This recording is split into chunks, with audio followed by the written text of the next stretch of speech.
Construction executives face a persistent challenge, bridging the gap between the office and the field where the real work happens that makes you money. Safety and productivity often pull in opposite directions, and leaders struggle to get crews aligned with expectations and company culture. Today, I'm joined by Stokes McIntyre, who's applying a surprising concept from military strategy, the OODA loop, to help construction leaders close that gap and empower frontline teams to make faster, better decisions on complex, ever-changing job sites. So let's dive right into the interview. And if you're thinking, Eric, what is the OODA loop? Stay tuned. We're going to explain everything. This is Eric Anderton, and you're listening to Construction Genius, a leadership masterclass. Thomas Edison said that genius is 1% inspiration and 99% perspiration. If you're a construction leader, you know all about the perspiration, and this show is all about the 1% inspiration that you can add to your hard work to help you to improve your leadership.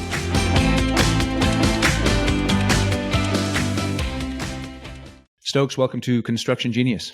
Thank you, Eric. Glad to be here. You've brought concepts from military strategy like John Boyd's OODA loop into construction leadership. For folks who aren't familiar, why does this idea matter so much when you're trying to lead a crew on a complex job site? Right. Great question. So what John Boyd did with the OODA loop and why he developed the OODA loop was to help fighter pilots win dogfights, basically. And so it was very difficult to train, although they tried to train fighter pilots on every single scenario in a dogfight. At the end of the day, though, the fighter pilot really has to deal with the environment they're in and really have a decision-making process that they can use in all sorts of edge case scenarios. And so a construction project, in a way, is like combat. I mean, you have people working in environments that are highly complex. They're always changing and moving.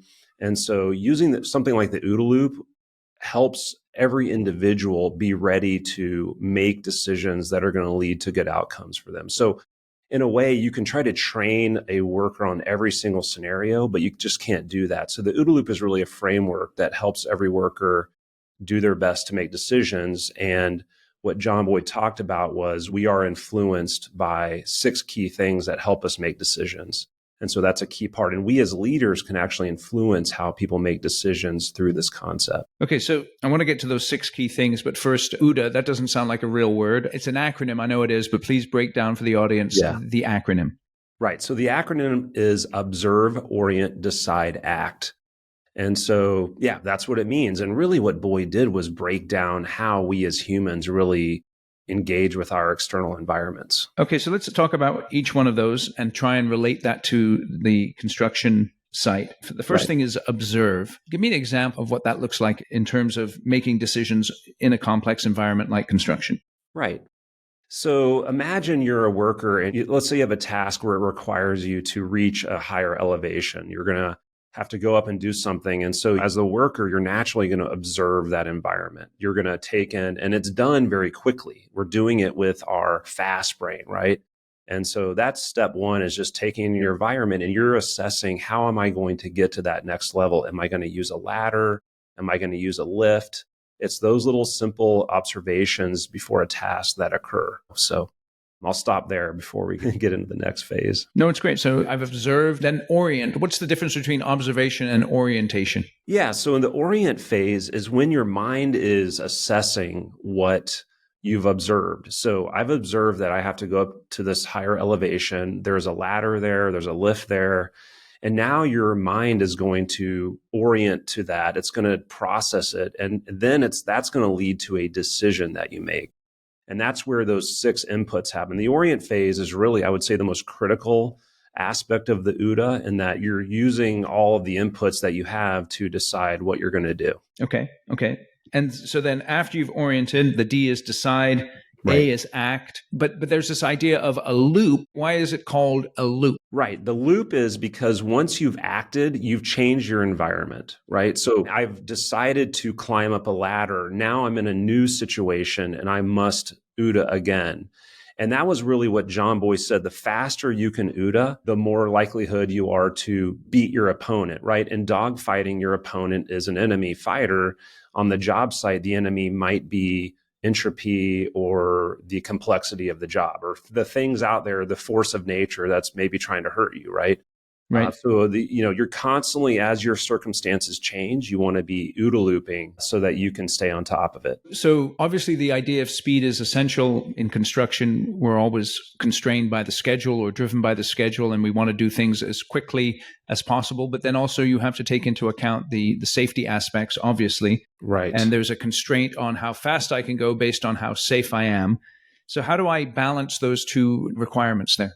Yeah, I mean, all the safety people I talk to talk about safety is speed because it's like driving to your job in the morning. You can go faster, but if you get in a wreck or get a ticket, you're going to actually get there slower, right? Yeah. So really, in the context of the OODA loop, it's if you observe something and you orient to it in such a way that you must stop the activity or go get a different piece of equipment or tool. The thing to keep in mind there is it often feels like you're really slowing down the project to go do that, but you're actually speeding it up because we all know that incidents are catastrophic in terms of schedule and timing. And the more severe the incident, the more it slows things down. So when we talk about the inputs of the OODA loop, that is a cultural thing. And that's how leadership can drive the culture to say it's faster to be slow in some circumstances, right? It's interesting, though, when you say that, I'm thinking about how there's often a disconnect between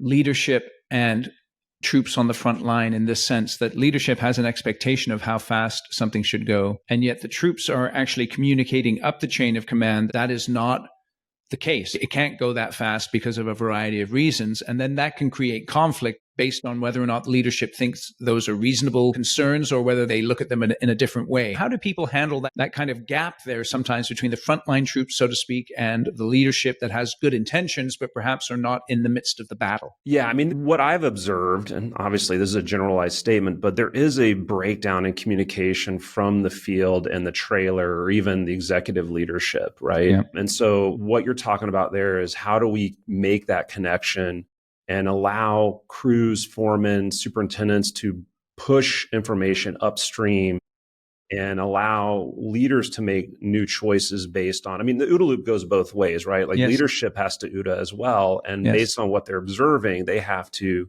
decide and act differently. But I mean, I think I have a background in film production and scheduling is a major part of this. And so there's a planning fallacy where we think we can schedule faster. And so the OODA for leadership is, and it's kind of on a longer time scale, but it is, we did not plan this properly. We compressed the schedule. And for our next go around, we've got to plan better or leave more time for this or that. And so I think that's kind of the fundamental. And we just need feedback from the field to allow leaders to adjust from a scheduling standpoint. That's my opinion. Okay. Now, you mentioned these 6 key factors around the orient phase. Can you unpack those for us?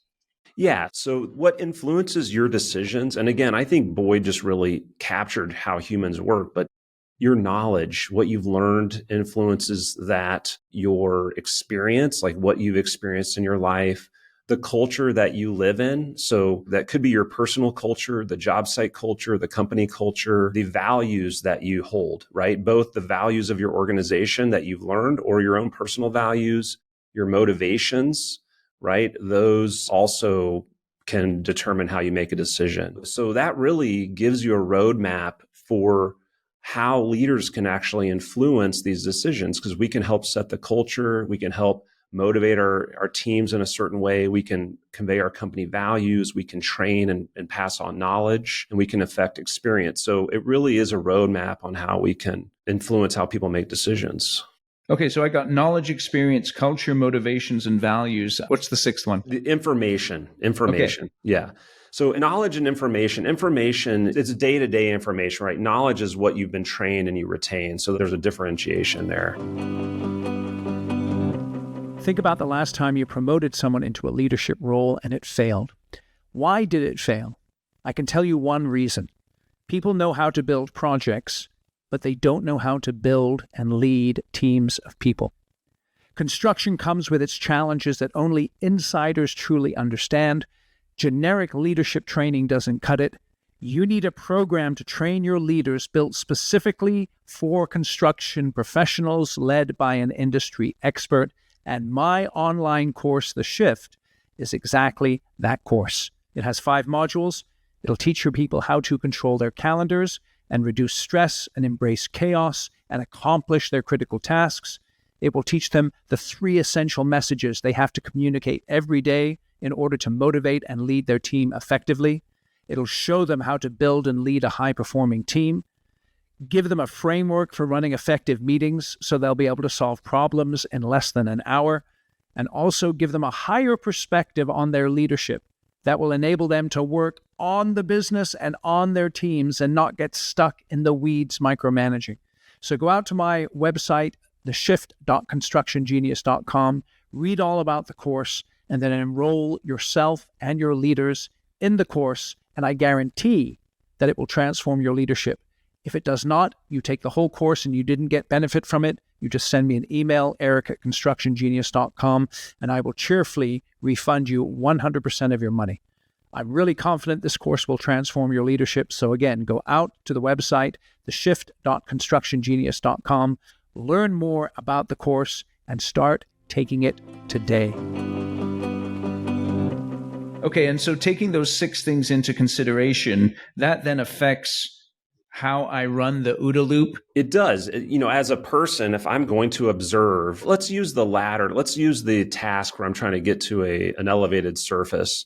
Yeah. So let's look at 2 scenarios. So I observe this scenario where I have to go up there. There's a lift and there's a ladder. So my knowledge, I could have lots of knowledge of the difference between a ladder and a lift and how that can impact my safety. I could have experience around, I have a friend or myself, I fell off a ladder. And so, I know how dangerous that is. The values of my organization might be get the task done as fast as possible or stop work and get the right piece of equipment. So you can start to see how I can make 2 very different decisions based on my experience, the knowledge I have, the values, the culture of the job site. The ideal scenario here would be, if possible, use the lift, don't use the ladder. And so all of those things are going to factor into what decision do I make. And so even lessons learned, a lot of customers of ours share lessons learned. And so sharing a lessons learned, how someone used a ladder to reach an elevated surface and they fell, might influence someone to say, you know what, I'm going to use that lift instead. So yeah. Okay. It's very interesting. So then where do we typically see the biggest decision-making bottlenecks on job sites in your experience? Well, I think that, in terms of from a production standpoint, I think there's a bottleneck around certainly the RFIs moving upstream there need to be decisions made. I hear a lot about that, but that's really where things slow down. But I also think there's a bottleneck in the sense that if workers don't have the right information on the job site, so if leaders aren't conveying them sort of the battlefield, what's going on the battlefield, right? It's not necessarily a bottleneck. It's just a disconnect. Like, people are making decisions without all the information. And that's really where things can break down to some degree. So there's obviously a ton of different information that affects one choice. And as a leader, is there wisdom in actually limiting the amount of information someone gets? Because if you give them too much information, it can distract them from the task at hand that they're responsible for. Yeah, definitely. If you inundate people with all sorts of information that's not relative to today's work, certainly you could drown out the really important information. I like to look at it like, we're performing this work. What information is relevant to this work today that's going to help me?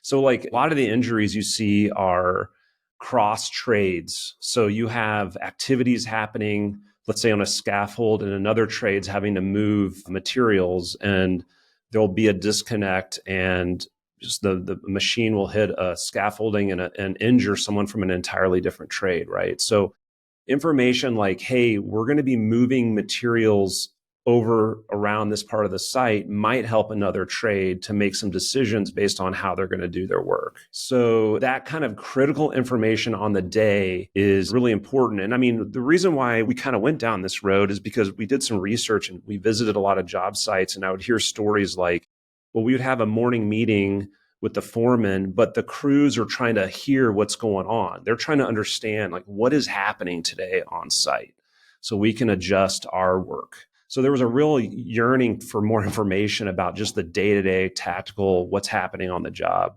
Right. And so that's kind of what inspired us. One of the things that inspired us to do what we're doing today. So yeah, that's interesting, right? Again, because there's wisdom in understanding how much information to give. Right. But just that idea of when people understand the why and how they're actually fitting into the bigger picture, that helps them to, in terms of that motivation piece that you were talking about with those 6 key things. Yeah. Oh, yeah. Like I said, I have a background in film production. I look at it as a distant cousin to construction, but we ran a lot. Yeah, I think it's a distant cousin in that you have a lot of work to produce in a short amount of time, and there's production pressures, and there is equipment and a lot of people. But, we would have to run cable. Like one instance, we ran cable from a generator across the whole set, right? And we spent 3 hours doing that. And something happened where we had to move that. We had to flip the set, rerun all the cable. And the failure on our side as leaders is we did not tell the crews why we were having to do that. And they were very upset. So we lost a lot of time, one-on-one conversations. Why is this happening? And if we had just called everyone together and broadcast the idea of, look, here's what happened. It was a mistake. It's not fun, but we're going to have to flip the set and do a lot of work. And we appreciate you doing that. And let us know if there's any challenges. If we had just taken the time to do that, we would have had a much smoother transition.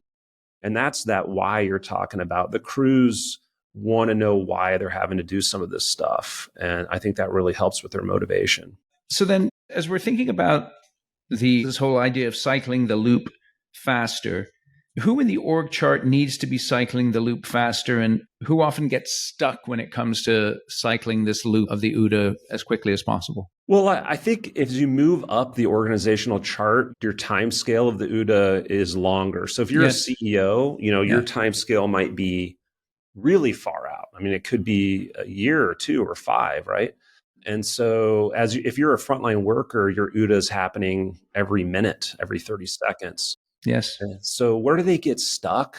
I mean, I think they're all in danger of getting stuck or not paying attention. I mean, the OODA is happening whether we know it or not, right? I mean, like I said, I think it's an inherent part of our behavior. Yes. The question is, are we listening and paying attention to those voices in our head? So I don't know if any one layer gets stuck more than the other. I think it's more challenging for leadership because of the time scale. Yes. So they don't necessarily see the impact of their decision right away.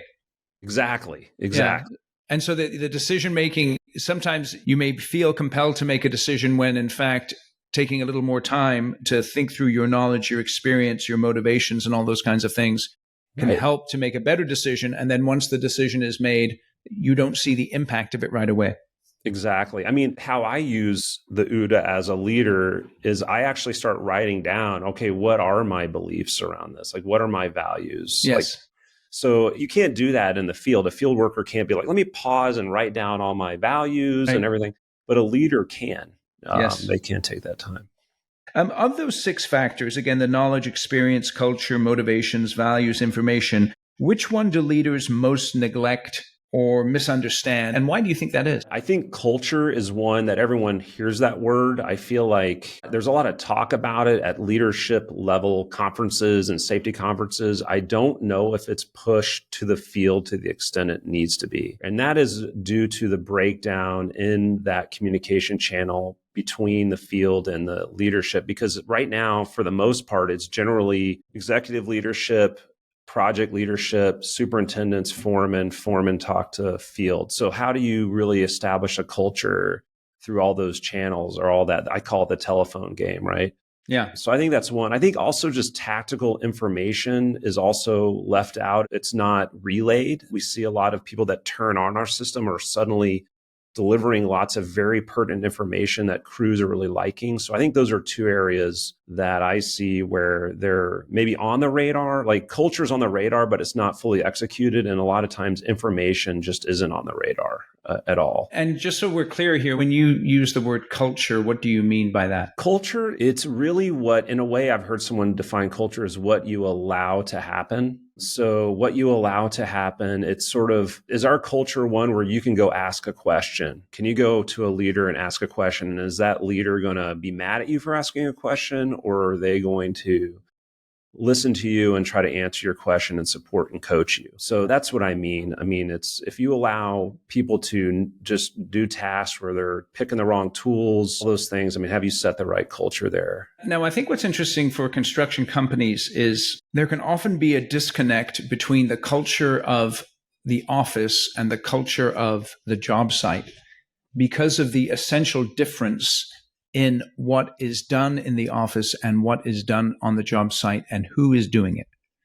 So let me unpack that a little bit. So, for instance, in construction these days, there's a massive push to get women into the business, right? And one of the main motivations for that is the fact that there's a shortage of workers in construction. And so it makes logical sense to tap whatever resources you can. But generally speaking here, the job site is a very masculine place. And there's a certain way of behaving on the job site that is different from the office, which can be more of a feminine place. I'm talking in generalities, but I think it's interesting to think about. So there can be then this disconnect between the way people behave in the office and the way people behave in the field. And not only from that feminine masculine distinction, but also generally speaking, people in the office tend to have different education levels, perhaps different backgrounds, whereas people in the field tend to come from certain education and background levels. And all of these things can influence culture, of course, because culture is behavior. It is, yeah. So in your experience, this dichotomy that I'm describing, do you see that existing? Am I maybe imagining it? Or is that something that's real and therefore presents a challenge that's unique to construction because of that dichotomy between the field and the office? I think it's definitely a dichotomy there. I mean, you have the office and the field are very different cultures. Well, there's different behaviors, different values, different beliefs that come from the personal experience, right? Yes. Yeah. And so I think the construction companies, the ones that are going to be successful in the future, and there's a lot of reasons for why I think this, but they're going to have to bridge that gap. They're going to have to create a set of values that speak to both the office and the frontline worker. And I think you see that, like going back to the military, I mean, you see that. I mean, we have enlisted people that come from all these backgrounds, and you have to set a culture of success, right? Yes. So, yeah, I think it's there. I think the challenge is how do you overcome that? And that's where people need to focus. Yeah. All right, quick break to talk about my book, Construction Genius. This is what I want you to do. Go to Amazon, search for the book, read all of the 5-star reviews, because there's a ton of them. Over 50 to be precise. And the reason I want you to read them is because real people wrote those reviews who've actually read the book. And it'll give you an idea of why you should go and buy a copy right now on Amazon. And here's the deal. If you purchase 10 or more copies for your company, and then send me an email, eric@constructiongenius.com, I'll come in via Zoom and do a 1-hour Q&A and a bonus training session with your team at no charge. I normally charge $4,500 for an hour of my time. And again, for you, I'll do it at no charge if you buy 10 or more copies of my book. And the reason you should buy it is all in the title. It's effective, hands-on, practical, simple, no BS, leadership, strategy, sales, and marketing advice for construction companies. So if you're in the construction industry, this book is for you. So you can get it on Amazon. You can also get it on Audible in the audio version as well, narrated by yours truly.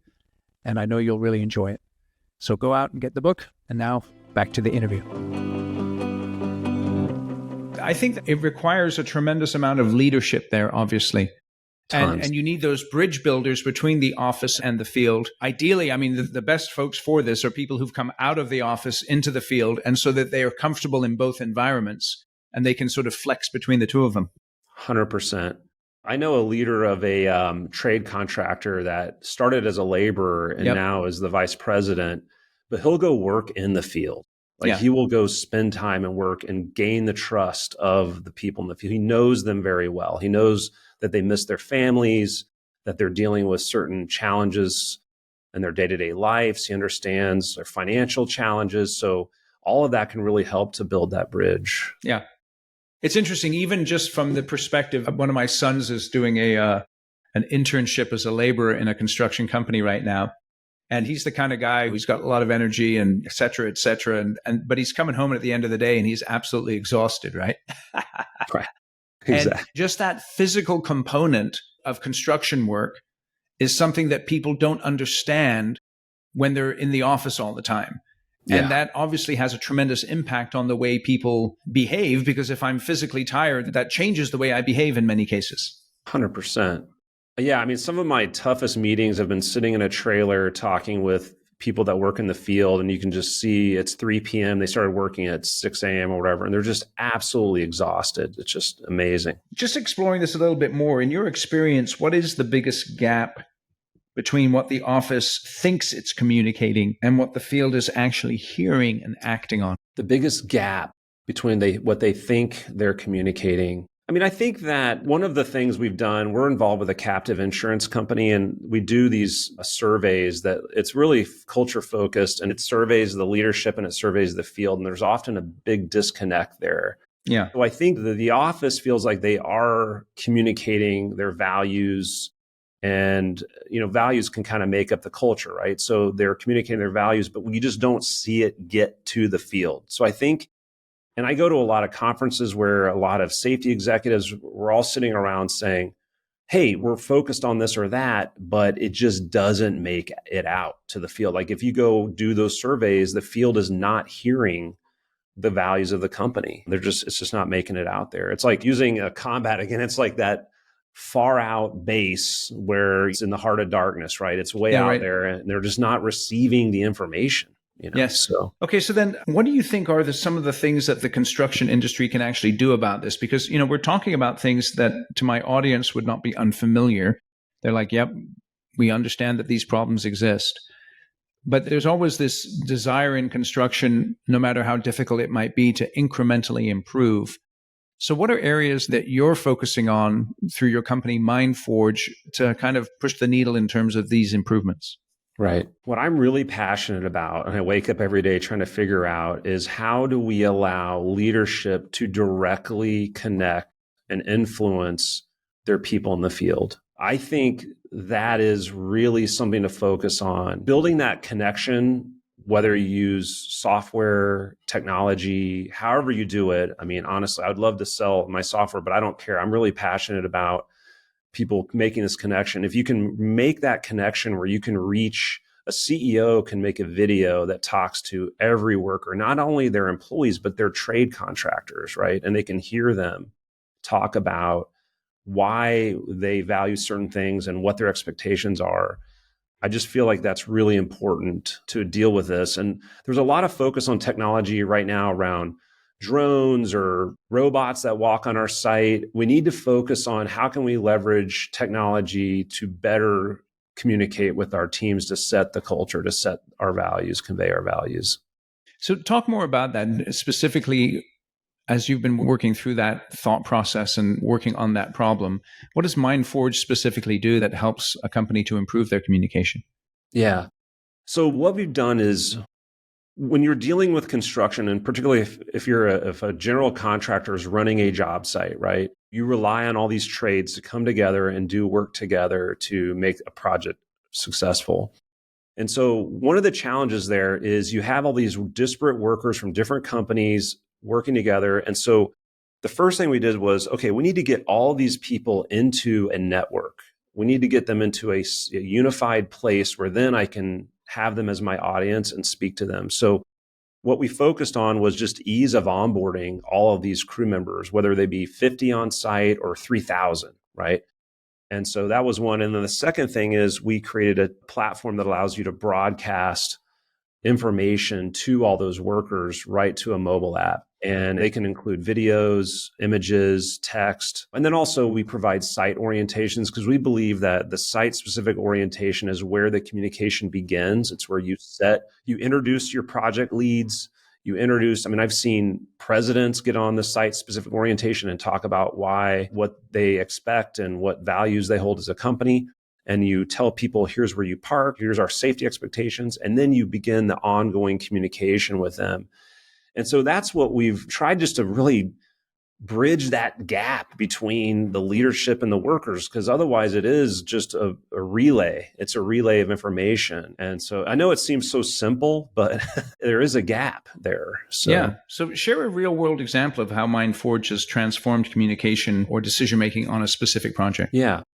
Well, I'll use White's Construction. They're one of our clients, and they're out of Iowa. They picked up MindForge a couple of years ago, and they've now rolled it out to over 80 projects. So it's a standard offering on their projects, and they do small and very large mission critical projects.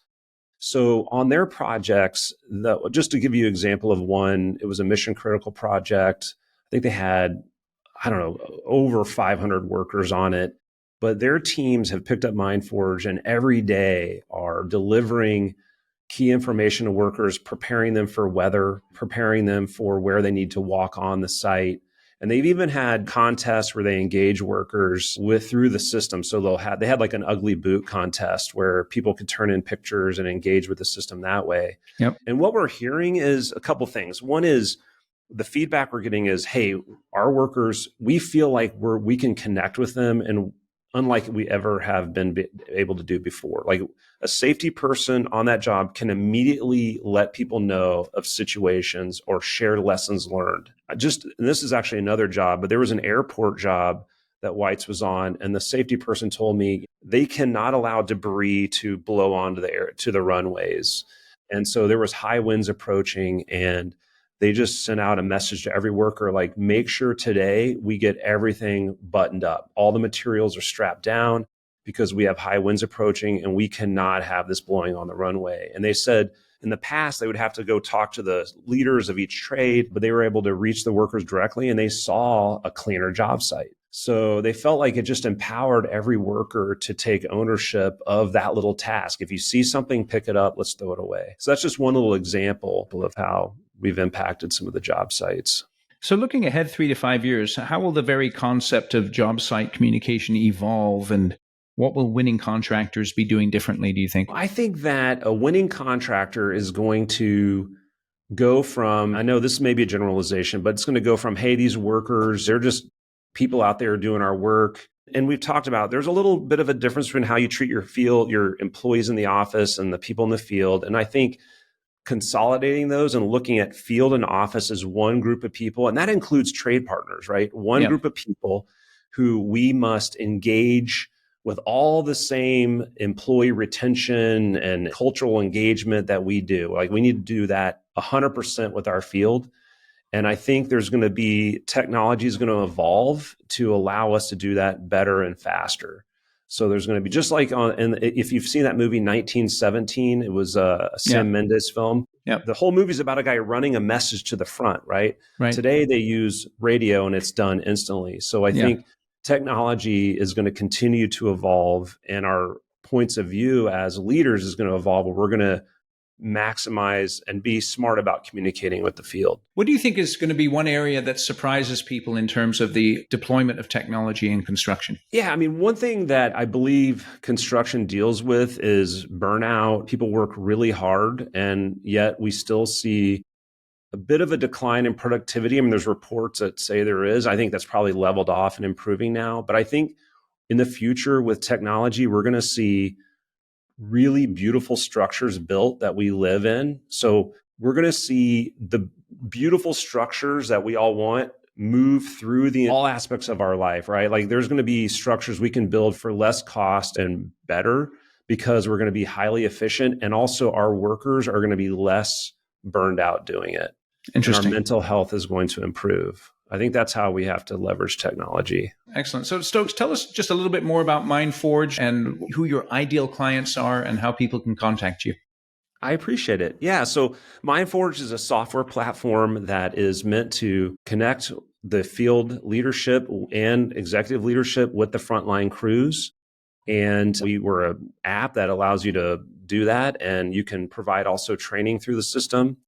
And our ideal customer is, number one, very large construction projects, general contractors that have a project that's across a large region and has lots of workers. But we also have small trade contractors in our system with 30 employees that are looking to broadcast information to all their crews and also provide them training. So really, any company that is looking to take their values and culture to the field and want to provide their workers information, they're the ideal customer for us. So that's excellent. Excellent. And how can people get in touch with you? They can go to our website, mindforgeapp.com, or just search Mindforge in Google. You'll probably see us there. So Awesome. So if you had 5 minutes with a room full of supers and foremen, what's one piece of advice you'd give them about influencing others and communicating effectively on the job site? I would say that the word influencer is kind of a weird term these days, but yes, you're there to run a project and make sure it finishes on time, on budget, and to spec, but consider yourself an influencer every day. Wake up every day and think about what information you can give your teams, how you can influence their values, and how you can set the right culture for them to succeed and make great decisions in the field. Excellent. Well, I really appreciate you coming on. Last question. You're in Columbus, Ohio, right? Yes, sir. What is the one restaurant someone should go to when they're visiting Columbus, Ohio? Oh my gosh. What is the one restaurant? There's so many good ones. I'm going to go with our little neighborhood restaurant, Giuseppe's. It's a good little Italian restaurant in Bexley, Ohio. Been around for a long time and really good. That's great. Bexley, Ohio, and it's Giuseppe's, huh? Giuseppe's. I'm going to call him out. Yeah. Excellent. We'll make sure that there's a link in the show notes to that. And so if you're ever in that area, feel free to check out Giuseppe's. It's a good spot. Maybe I'll see you there. Awesome. Great to have you on the show here today. Thank you very much. Well, thanks, Eric. Appreciate you having me. My pleasure. Thank you for listening to my interview today with Stokes. Feel free to check out his website at mindforgeapp.com. And please share this interview with other people who you think would benefit from listening to the discussion. And then also feel free to give the show a rating and a review wherever you get your podcasts. I'll catch you on the next episode. Thank you for listening to this episode of Construction Genius. Hope you found that 1% of inspiration to help you in the next few days. If you like the show, please give us a 5-star review on iTunes, share it with other construction leaders who you think would benefit, and always remember that the show is brought to you by Kick-Ass Meetings. I've been working with construction leaders since 2004, teaching them how to run extremely effective problem-solving meetings that gets their people collaborating, taps into their creativity, and to get yourself a free copy of the Kick-Ass Meeting Report, go to www.ericanderton.com/kickassmeetings. Grab yourself that free report, read it, use it in your business. You'll find it extremely useful. And thanks again for listening.